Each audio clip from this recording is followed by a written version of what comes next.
In this video, I will show you how to create an account with Airbnb on your mobile device. If you find this video useful, please leave a like and subscribe to our channel. In saying that, let's jump straight into it. Alright, if you haven't done so already, go ahead and download and install the Airbnb mobile app on your phone, either using the Play or App Store. Once you've done that, go ahead and open up Airbnb. Then you'll be brought to the main page of Airbnb that looks something similar to this. And now from here, you want to click on the bottom right hand corner where it says login, which is essentially signing up at the same time.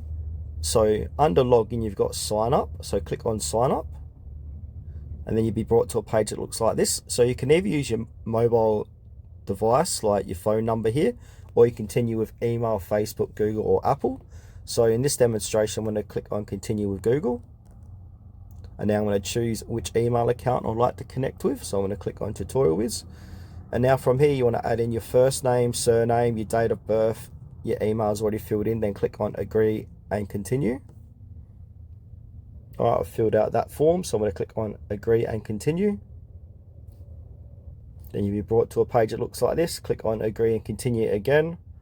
And if I click onto my profile, it should say I am logged in, which I am. If you click on show profile, you can edit your profile too while you're here. So click on edit. You can change your profile photo, put in some more details, click on done once you've filled in all that stuff.